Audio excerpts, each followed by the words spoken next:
I got a feeling I'm about to get put on. I got a feeling that something finna take off. I got a feeling, and it won't be too much longer. Got a feeling coming up on the. Yeah. Welcome back to another episode of Unpopular Honesty, the home of brutal honesty and real hip hop music. I am Cornbread Capone. Today, my special guest is an artist, video director, producer. The man wears many hats. You probably seen him on stage. You probably seen some of his work, just didn't know it was him. You don't know who I'm talking about? I'm talking about KJ the Great. What's going on, brother? Man, not too much on this beautiful day, man. I'm glad you have me on your podcast, man. Glad to be here. Oh yeah, Yeah. man. We've been needing to do this, man. Well, let's start at the beginning. When did you decide that you was gonna make music and take it serious? Oh man, and take it serious. Well, I guess I want to say a couple of years ago I figured I should take it serious. But, I've been doing music over 10 years, 15 years. But about 3 years ago I figured, man, let me get my LLC, let me get my music license, let me get all this stuff that I need to actually do music the professional way. So yeah, I say about 3 years ago. And for those who don't know the professional way, because for years, for years, I didn't have my business right. You know, what I'm Man. saying? Did not have my business right. I mean, but I was only putting out mixtapes. Oh I was yeah, only okay. rapping I was only rapping on other people's beats. Yeah, But I didn't have my business right. I didn't understand or know publishing. I didn't know nothing about the business side. And that is yeah, very important for any up and coming artists or artists who are out there now who just not aware of their business. Because right. it's funny what they choose to feed artists, and it's funny what they choose not to feed artists. And you're an artist just like I am. We all know that now information is at our fingertips, unlike before. But before, nobody wanted to tell you the importance of publishing. Nobody wanted to tell you the importance of masters. That's something that you have to look and search for the information to find out. But now I want to ask you, when you say professional, please break it down for those who might be unaware of what professionalism in the music business means. Okay. Well, the first step is, you know what I mean, having like a business license. Maybe you get an LLC. I mean, before we was operating under DBA, but it's certain things you can't do under the DBA. So like professional wise, get your LLC. A lot of people don't have a website, and that's very important for people like trying to book you for shows and stuff like that. Now, as far as just making music, the aspect of being professional behind that, what you need is like ASCAP or BMI. You know what I mean? So you can actually register your music. And that's very important because just the royalties and everything else that you get from registering your music, yeah, you could use like DistroKid to distribute your music, but besides that, you still need to be on ASCAP or BMI to reap all the benefits. Like, and if you don't know about that, you need to go look into that. You know. Yeah, that's very, very, very important information. To date, how many projects have you released as an artist? Oh man, so many. I probably can't even count. Like I did burn one. We got like five of those. I got a mixtape I had started when I was in high school. It was called 100 grand. I did all the way up to 900 grand. And besides that, I got a lot of other side mixtapes like Intermission, Part One, Two, and Three. Um, I got a whole lot of group mixtapes. I got a few artists that I collab with in Beaumont, Texas, and we actually did mixtapes together too. So like really, I probably got over like 30 projects like in total, like maybe more than that. But I know for sure, like when I'm not, if I don't have no videos to edit or nothing like that, man, I'm in the studio cooking up. You know what I mean? And I know a lot of producers, they send me beats, they want to work. You know what I mean? I try to work with producers and stuff like that, but it's hard because of I guess the splits, you know what I mean? 9 days is different, you know what I mean? Like when I was in school, I could sell 20 mixtapes and you know what I mean, I could possibly have $200. You feel me? But 9 days is about the streams and all that. And the producers, if they send you the beats and you ain't really just buying the rights to the beats, they want a percentage of your streams and the streams is pretty much crumbs, you know what I mean? Right. So yeah, that's the thing on that, but you know. I'm gonna ask you what made you get into making beats and production. Oh man, to be honest, when I first started, you know what I mean? My cousin, man, shout out PDE, RIP PDE.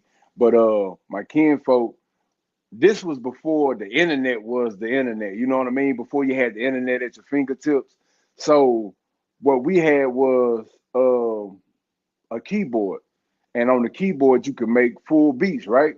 So Right. we wanted to freestyle over other people's beats and stuff like that, but we couldn't necessarily go and download it like we can today. You see what I'm saying? So in order for us to make mixtapes and stuff back then, we just had to make the beats. So ever since then, I was forced to learn how to make beats. And even though I can download beats now, I know it's more beneficial to make my own beats. I ain't got to worry about, no middleman or none of that. So A moment throughout the course of making music to where you was like, fuck this shit, I'm out. oh no, no, man. I never had that, man. I dealt with a lot of people who was on and off with it and had that type of feeling, but I never honestly had that like feeling because I'm like, just growing up with music, man. Music helped me with so much, people passing and just my life, man. You know what I mean? Relationships. I was able to create all the songs and stuff just by everything I go through, and that's why I still do it to this day. And I just never feel like that'll be something that I could give up. I just never had that feeling before.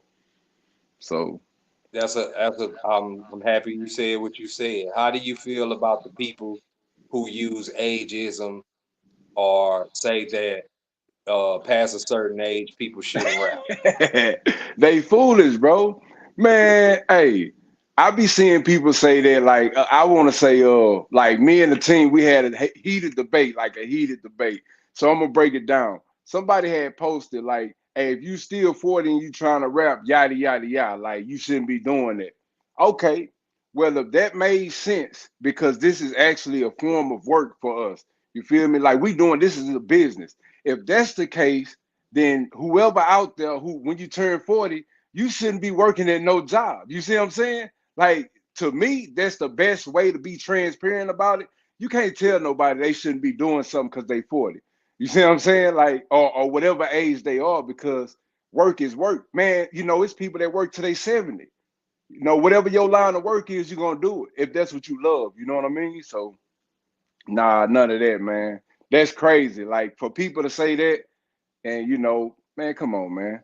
My I my hurt grand I hurt feelings. I hurt feelings when that topic of conversation comes up, not because it is a personal attack or anything, but yeah, um I feel the best rappers are in their late 30s, 40s, and 50s because they're more likely to create classic material. They have the right, most style, the most skill, and the most to say. And everybody that's whack, that's rapping, is under the age of 30 because in the last decade plus, none of them have produced a classic nothing.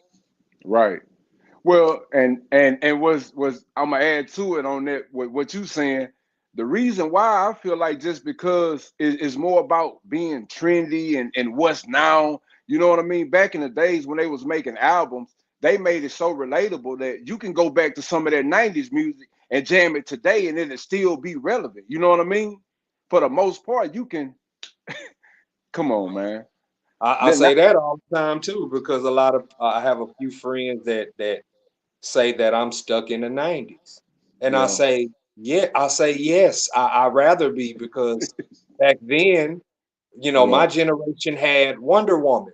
right. This generation wonders if that's a woman.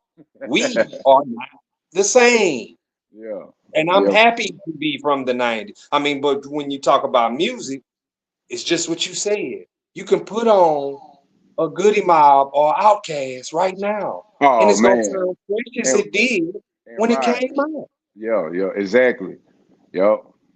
And another thing about it is what's crazy is a lot of people like they sampling this music and stuff like that, and they not really taking the time to you know what I mean? I guess add to it. You know what I mean? Like I'm just saying, like I'm gonna use for instance, like I think it was a Biggie song where they sampled something. Now maybe it was Juicy Fruit. You know what I mean? But when a song came out, man, Biggie put a twist on it, and like even to today, I still a jam that song, like bruh. You know what I mean? But now it's people who creating like they make remaking songs, and it's like, bro, you just went in there and pretty much didn't care what you wrote, didn't care, you know what I mean, if it would make sense or even if it's like I just don't feel like they taking the time to actually work on their craft. You feel me? Because the internet, I feel like it's because of the internet. Right. It's so many shortcuts, but it's no shortcuts to being great. You know what I mean? I agree. I mean, I've been saying pretty much for the past decade, every time I hear a remake, I say, y'all didn't do that no justice. You know what I'm That saying? that Y'all didn't make that a standout record. Y'all didn't right. add something to it that wasn't there before, and No. y'all really brought down the quality of the original song. You know, Yep. really, that's what y'all did. I mean, we can go Uh-huh. across the board from the men to the women. I Oh done yeah. heard a zillion remakes, Oh and none man. of them were good. And I'm Yeah. saying this is a but, unfortunately. Now, I do want to ask you this. Uh, what made you get into directing visuals? Man. I guess, man, I knew that like when YouTube hit, I ain't gonna lie, I was still doing music. So when YouTube came out, like we was on MySpace heavy, but when YouTube became a thing and I saw people uploading video, it was cat videos and stuff like that then. But I was like, man, these regular people putting up these videos and they getting plenty of views, and I'm actually doing music and stuff. So I figured, man, let me see if I can start doing YouTube videos. So I started just recording a regular video, like without editing and everything, just do a regular video, put my song audio in there and just run it like that. And then I was like, man, they putting real videos on YouTube. So now I feel like, I need to start actually doing some more like some scenes and B-roll and let's get the videos rolling. I just wanted to keep up because it's like, I look at it not like I look at it as inspiration. When I see the artists that I like back then, I want to say like like the Slim Thugs and the Zeros, man, they had the cars and the women and that's what made me like just want to take up my video editing to another level because it's like, man, that's what I need if I'm gonna make I feel like a great video consists of all those things. So that's why I started editing. And also back then it was really no videographers out here in Beaumont. I didn't know any, and the ones that I did know, like I was young, like I'm still like in high school, people charging like 700, 800. I'm in high school. I'm not making no money like that. So I could never rock with them. You know what I mean? So my mama, she had a lot of cameras. Like she was a photographer. So I used her cameras, man, and started getting it in. Yep. Yeah, man, that's real. Are there any other arenas of entertainment that you plan to tap into, like movies, like Yeah. I don't know, Now, anything? yeah, I mean, right now, like I've been speaking on this for a minute. My sister, she actually got a television show, like episodes. She wrote a few books, so we trying to translate them to TV. You know what I mean? And we done filmed a lot of that stuff. She got like maybe her first 13 episodes filmed. I'm just editing that. Man, I would love to do movies and TV shows and I mean, it's part of the game. You know what I mean? I mean, eventually, like it's like you start doing music videos, you might want to start doing commercials, and when you look at the big screen, man, where else can you go but to do movies and stuff like that? So I feel like that's just a upgrade that I got to get to. All right, now you've been doing a lot of live performances. Tell people about the shows. Please tell people about your next show in particular. Okay. Well, the next show we got is at the park on Calder. It's gonna be September the 25th, Beaumont, Texas. Y'all come out. I mean, my thing is, I got my group back together. We kind of all got in the, like, I got them ready to start performing. We've been doing a lot of rehearsing. We've been doing a lot of talking, and I was just tired of talking. So I'm like, man, let me go ahead and start booking some venues and get us going. So yeah, man, we got a lot of music that, unfortunately, you know what I mean. It's hard to get your music in the places you need them in. But I feel like with live performing, you can actually get that vibe going when you got a room full of people. And yeah, just the energy and the positivity that we bring it, man, it just people gravitate to us. So yeah, live Talk about the performances. label, man. What do you have in store for your label in the near future? Oh man. We was talking about this the other day on the meeting, but yeah, man, eventually we gonna be signing artists once we get the blueprint laid out of you know what I mean, actually getting enough money to pay people, because I don't want to do like the big record labels. You know what I mean? I don't want to just have artists that look like they winning. I want people to actually win. You know what I mean? So once we figure out how to really get that going, then we're gonna start going out and grabbing other artists that, the whole team, they gonna be like the whole team right now that we have is A&R. So I'm kind of prepping them up even through the artist development that I got them going through. They learning how to hear and like listen to songs to see like, what makes songs so special, what make artists get people coming to them, like how to build a brand of an artist, basically. And yeah, so that's pretty much where we going. We're gonna be signing, but sooner or later I'm gonna have artists up under the label, and they'll be working as hard as me. All right. Do you plan on releasing any music projects this year? Man, we actually working on something right now, but I don't know if it's gonna be released this year. But because I'm trying to, like we was talking about earlier, man, just some classic music, man. I don't want to just release anything just because I can, because I can go in the studio right now and just freestyle some stuff and say a mixtape coming next week. But I want to hit every topic that I can, and I want to dig deep and be transparent on these records that we putting out. So I can't put a time on it because, like, sometimes when we record, hey, we got to go back to the drawing board. Like, that ain't it. You know what I mean? And we like to be like honest. You know what I mean? Like with each other. Like, hey, that wasn't it. Even my wife, she sing under the label. Sometimes, she go in there and she do her thing, and it's like she got more. So I'm like, hey, just go in there and try it again, and boom, there you go. You know what I mean? So yeah, we trying to make a classic. That's real, man. I mean, that's something else that people need to hear too, because in this microwave era of rap music, and the reason why I call it the microwave era is because artists have to the average artist has to release 26 singles a year just to Right. stay in the algorithm. That's Yeah. just to stay in the algorithm. Now, what Yeah. about the artists who release more than that? They might release a song on Sunday, but the song is not sufficient enough to make it, so they release another one by Tuesday. And Right. then that song is not sufficient enough, so they release another one Friday.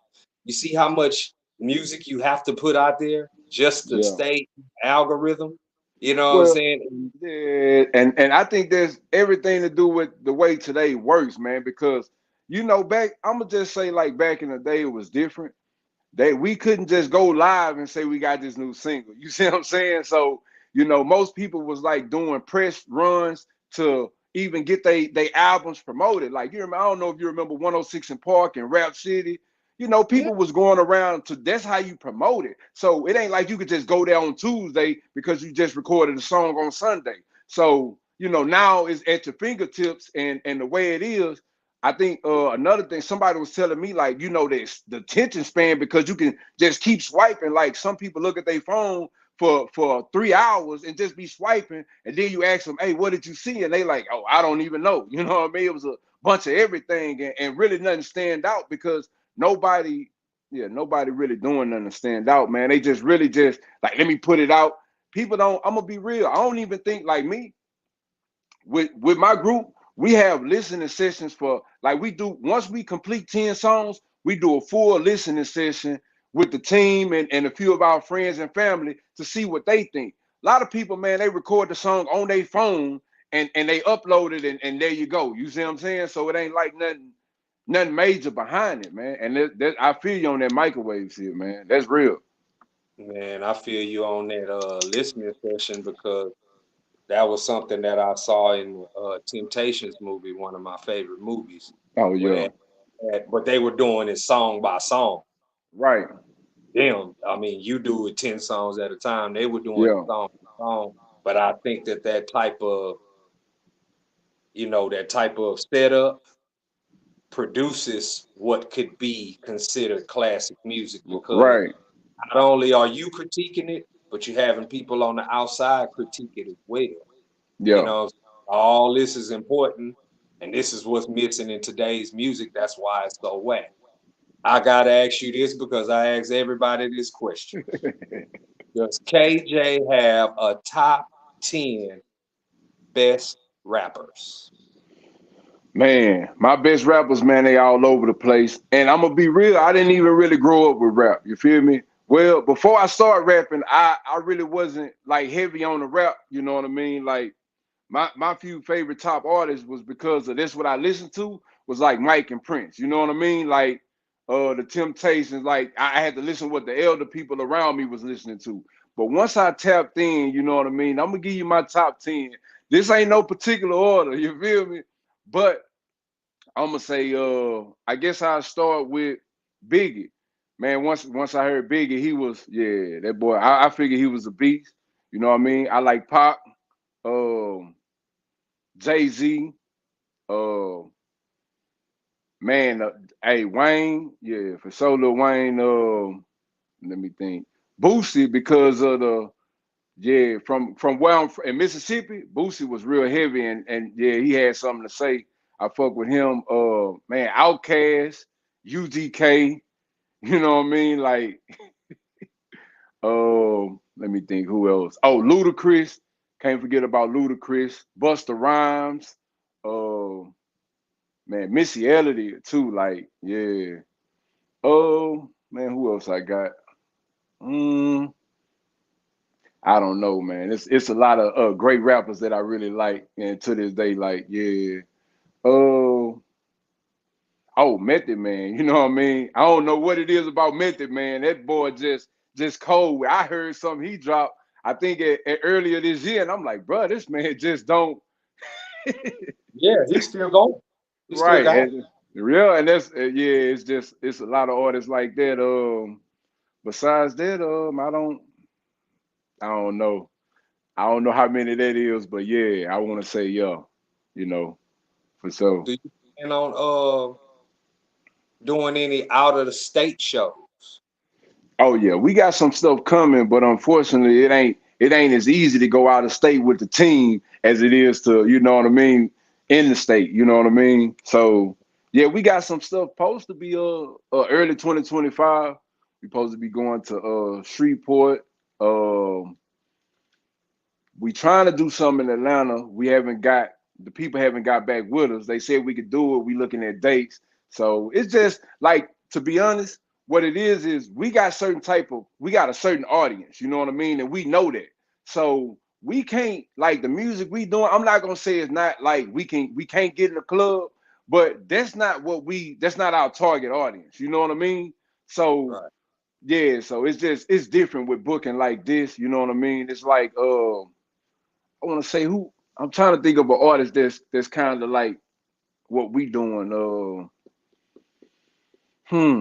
Man, I don't even know, but yeah, it's just different when you booking like we are because of the target audience that we trying to reach. You know what I When you mean? target audience, that's another important thing because when I was living in Houston and I was starting to mix, I was starting the mixtape grind. I hadn't been doing that for years, but I was starting it. One day, this guy was like, do you know who your audience is? He started asking me a bunch of questions that I couldn't answer. And normally, when Black people are faced with a situation where they're questioned and they can't answer, usually they get upset. But Right, I didn't get upset. I figured this guy was giving me some information that nobody else was giving me right, because nobody was asking me, well, who is your audience and how right, do you market to them? He's right. asking me questions that are important. So that's when I started saying, well, damn, who is my audience? How do I market to them? And then within time, I found out who the audience was. I Yeah, found out how to market to them. You know right. what I'm saying? And that's important because for artists, especially the ones that's independent, because you got to do this yourself. Yeah, Uh, the target audience is important because you don't want to have your music placed in a setting full of people who who listen not? to the complete and total opposite. Right, It'll never work. You know what I'm saying? Like, for instance, I'm a hip hop artist. You will never catch me on a mumble rap show right, because they don't get hip hop. right, You catch me in a hip hop show with people who know hip hop and appreciate real hip hop. right. That's the target audience for me. Yeah. You know what I'm saying? I'm glad that you said that. I'm glad we was able to point that out. Before we get up out of here, though, is there anything that you would like to say? Anything that you would like to promote?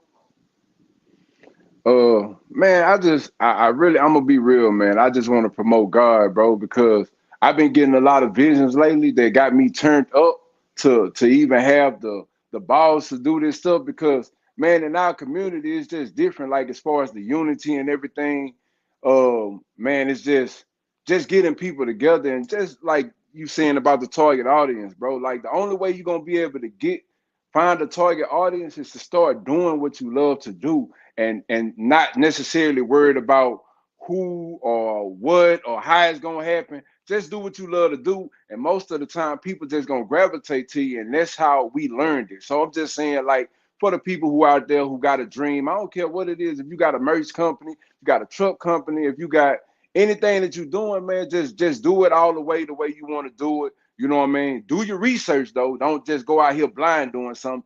Do your research and after that, take the risk, man. Because man, I'm gonna just say, before I was taking risks, bro, I was making a lot of excuses, bro, and it really all fell back on me. But I was blaming other people. You know what I mean? Like I'm like, man, damn, I thought I told them to get me on this show, and they wouldn't get me on it. I'm booking my own shows, and I'm like, I told them, man, I need the mixtape cover, and I'm making sure I'm pressing all the buttons I need to get everything done, so I won't have to be like, oh man, that was on them. Oh, we didn't get that show because that was on them. You know what I mean? The team, just people don't respect you when you always blaming other people. So I'm just saying, take accountability for your life, for your business, for your just the whole structure, man. You got to take accountability and just make sure you keep pushing forward. So I don't know Well, when the album coming, bro. I don't, but as soon as it come, man, hey, I'm gonna get back with you. As soon as we get a yeah, date on it.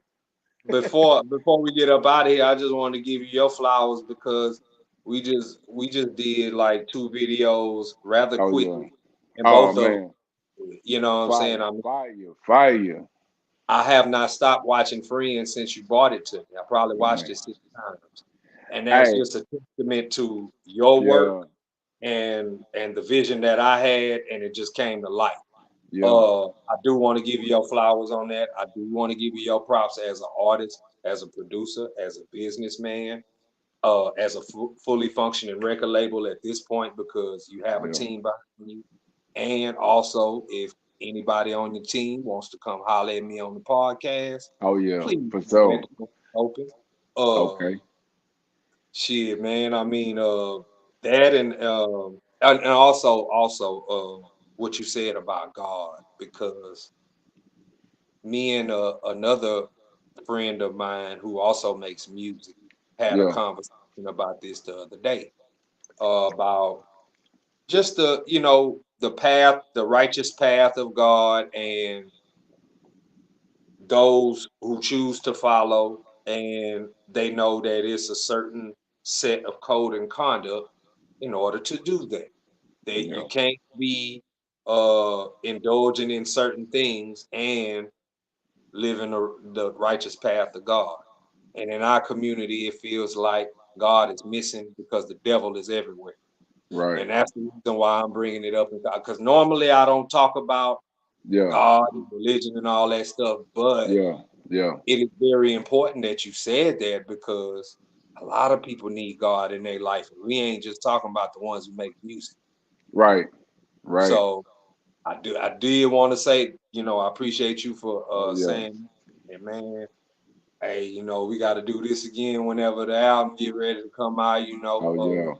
Yes, On sir. behalf of Mr. KJ the Great, I am Cornbread Capone, and this is Unpopular Honesty, the home of brutal honesty and real hip hop music. And until next time, everybody, peace and love, because that's what the world need in a major way, man. Peace Yes, and sir.